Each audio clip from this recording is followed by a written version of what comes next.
പുറപ്പാട് പുസ്തകം 15-ാം അധ്യായം.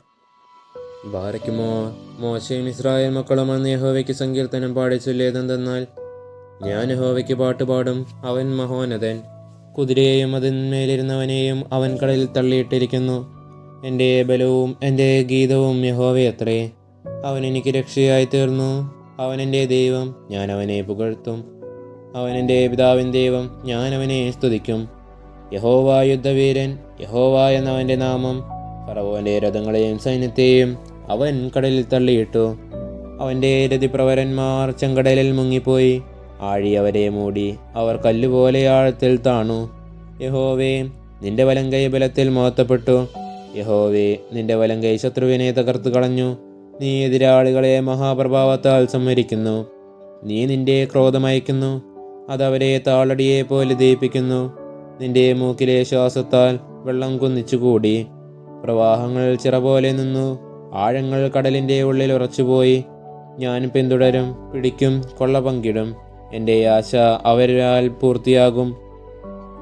ഞാൻ എൻ്റെ വാളോരും, എൻ്റെ കൈ അവരെ നിഗ്രഹിക്കുമെന്ന് ശത്രു പറഞ്ഞു. നിന്റെ കാറ്റിനെ നീ ഊതിച്ചു, കടൽ അവരെ മൂടി.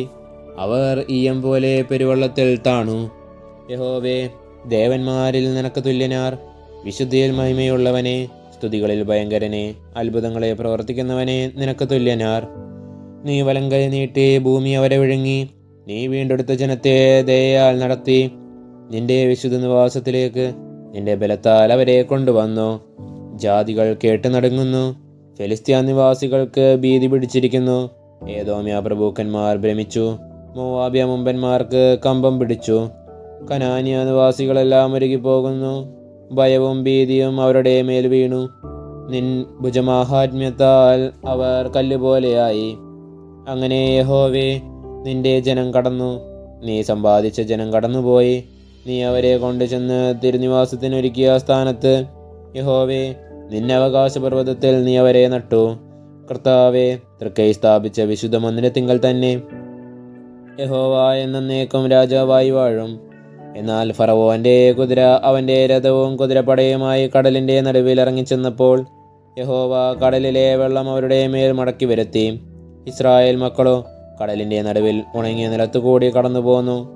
അഹരോന്റെ സഹോദരി മിരിയാം എന്ന പ്രവാചകി കയ്യിൽ തപ്പെടുത്തു. സ്ത്രീകളെല്ലാവരും തപ്പുകളോടും നൃത്തങ്ങളോടും കൂടെ അവളുടെ പിന്നാലെ ചെന്നു. മിരിയാം അവരോട് പ്രതിഗാനമായി ചൊല്ലിയത്, യഹോവയ്ക്ക് പാട്ടുപാടുവിൻ, അവൻ മഹോന്നതൻ. കുതിരയെയും അതിന്മേലിരുന്നവനെയും അവൻ കടലിൽ തള്ളിയിട്ടിരിക്കുന്നു. അനന്തരം മോശെ ഇസ്രായേലിനെ ചെങ്കടലിൽ നിന്ന് പ്രയാണം ചെയ്യിച്ചു. അവർ ശൂർ മരുഭൂമിയിൽ ചെന്നു. 3 ദിവസം മരുഭൂമിയിൽ വെള്ളം കിട്ടാതെ സഞ്ചരിച്ചു. മാറായിൽ എത്തിയാറെ. മാറായിലെ വെള്ളം കുടിപ്പാൻ അവർക്ക് കഴിഞ്ഞില്ല. അത് കയ്പുള്ളതായിരുന്നു. അതുകൊണ്ട് അതിന് മാറാ എന്ന് പേരിട്ടു. അപ്പോൾ ജനം, ഞങ്ങൾ എന്ത് കുടിക്കുമെന്ന് പറഞ്ഞ് മോശയുടെ നേരെ പിറുപിറുത്തു. അവൻ യഹോവയോട് അപേക്ഷിച്ചു. യഹോവ അവനൊരു വൃക്ഷം കാണിച്ചു കൊടുത്തു. അവനത് വെള്ളത്തിലിട്ടപ്പോൾ വെള്ളം മധുരമായി തീർന്നു. അവിടെ വെച്ച് അവനവർക്ക് ഒരു ചട്ടവും പ്രമാണവും നിയമിച്ചു. അവിടെ വെച്ച് അവൻ അവരെ പരീക്ഷിച്ചു. നിന്റെ ദൈവമായ യഹോവയുടെ വാക്ക് നീ ശ്രദ്ധയോടെ കേട്ട് അവന് പ്രസാദമായുള്ളത് ചെയ്യുകയും അവൻ്റെ കൽപ്പനകളെ അനുസരിച്ച് അവൻ്റെ സകല വിധികളും പ്രമാണിക്കുകയും ചെയ്താൽ ഞാൻ മിസ്രയീമ്യർക്ക് വരുത്തിയ വ്യാധികളിലൊന്നും നിനക്ക് വരുത്തുകയില്ല. ഞാൻ നിന്നെ സൗഖ്യമാക്കുന്ന യഹോവയാകുന്നു എന്നരുളി ചെയ്തു. പിന്നെ അവർ എലീമിൽ എത്തി. അവിടെ 12 നീരുറവും 70 ഈത്തപ്പനയും ഉണ്ടായിരുന്നു. അവർ അവിടെ വെള്ളത്തിനരികെ പാളയം ഇറങ്ങി. ദൈവമേ, സ്തുതിക്ക് യോഗ്യമാകുന്നു.